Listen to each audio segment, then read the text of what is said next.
No one noticed Earth at first. It was just another inhabited world in a quiet spiral arm, small, loud, and technologically unremarkable. Its star burned steadily. Its people argued constantly. And for most of the galaxy's recorded history, humanity existed far beneath the threshold of concern. The Galactic Assembly had seen civilizations like this before. They always did. Species rose, discovered faster than light travel, stumbled into the greater community, and were either absorbed, guided, or quietly erased by forces far older and far more powerful.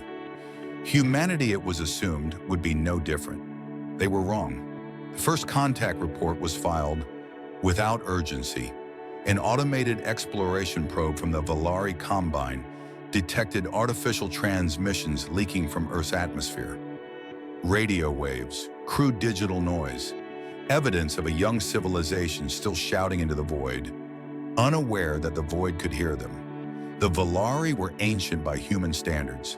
Their empire spanned hundreds of systems, built on efficiency, predictability, and control. When their report reached their analysts, the conclusion was immediate. Low-threat species, high emotional volatility, limited strategic value. Earth was flagged for observation, nothing more. When humanity finally developed experimental warp capability, the galaxy did not react with alarm. It reacted with boredom.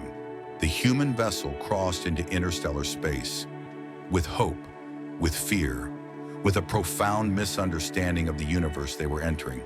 They expected wonder. They found silence. For weeks, explorers encountered no one. Then, without warning, their ship was intercepted. Not by a war fleet, by pirates.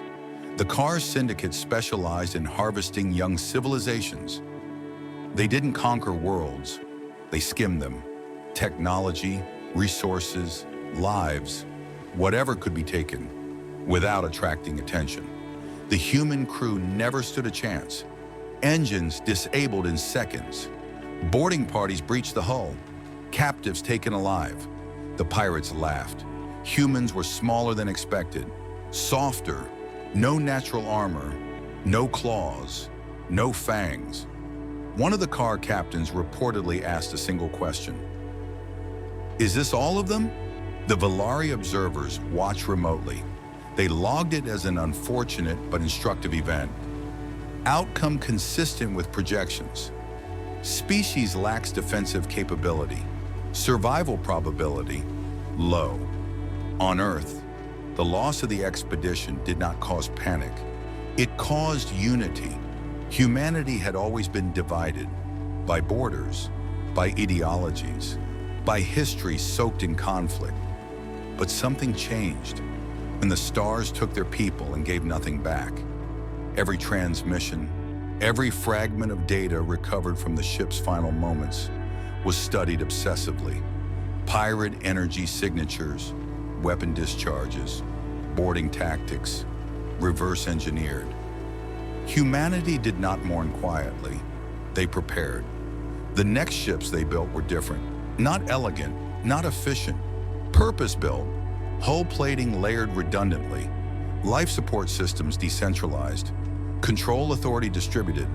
They abandoned perfect AI, instead pairing machine logic with human unpredictability. They stopped designing ships for exploration.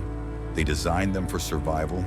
2 standard galactic cycles later, the Car Syndicate returned. They expected an easy harvest. What they found confused them. Orbital defenses had appeared where none existed before.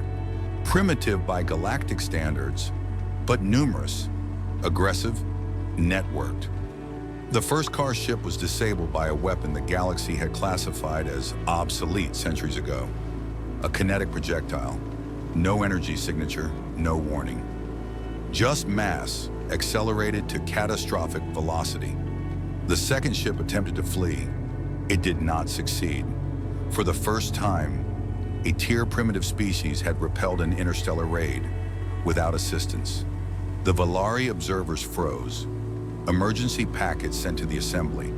Reclassification requested. Denied. Statistical anomaly. They ruled. Pirates are not a valid military benchmark. Humanity did not panic. They did not specialize. They combined. They traded when possible. They fought when necessary. They remembered everything. When a minor empire collapsed, humans filled the gap. When plagues spread, they sent medical ships. When borders were in conflict, humans adapted and survived. The assembly realized too late. Humans do not seek dominance. They seek preparedness. And the galaxy was not prepared for that. Because humans do not fear stronger enemies. They plan for them. They do not panic in chaos. They adapt within it. And when confronted with extinction, they do what they have always done. They survive. Somewhere on a small blue world once ignored by the stars, humanity kept building, not in anger, not in arrogance, but with quiet certainty. Because this time, the galaxy is watching. Humanity did not stop with survival.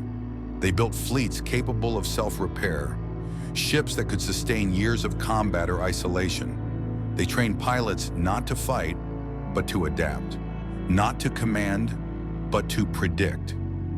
Every lesson learned from the pirates was recorded, cataloged, and shared across Earth and colonies. Weapon designs were not flashy. Energy shields were not massive. Instead, every system was redundant, every protocol layered, every tactic designed to exploit unpredictability. The humans studied the galaxy quietly. Every empire, every alliance, every shadow fleet, and humanity remembered. Decades after the first loss, humanity encountered another civilization, a peaceful species, one that had never engaged in war. They greeted the humans with cautious optimism, and humanity responded cautiously, respectfully, patiently. Every exchange was a test, every negotiation a blueprint for what could come next. Humans did not dominate. They integrated, they adapted. The galaxy watched, still unaware, still underestimating them. The Galactic Assembly convened again. Reports of human fleets aiding minor empires, repelling pirates, and delivering humanitarian relief reached the chamber. What is their intention? What drives this species? Data streams could not answer the question fully. Simulations failed. Every model collapsed under human unpredictability. And then one representative spoke aloud. They do not seek power, and yet they are becoming indispensable. The chamber fell silent. For the first time in galactic history, the assembly did not have the advantage of certainty. Humans understood one thing above all else. Survival alone was meaningless. Purpose was everything. And preparation could bend the outcome of any conflict. They did not rush, they did not panic, they did not underestimate anyone, but no one underestimated them either. Every act of humanity was quiet, deliberate, calculated through experience and instinct. And somewhere, far across the stars, those who had dismissed them as primitive began to reconsider. They realized too late. Humans had always been ready, and so the galaxy watches. It watches a species it once ignored. A species that refuses to act rashly, yet adapts faster than any prediction. Every encounter, every challenge, humans turn it into experience. They do not conquer, they survive.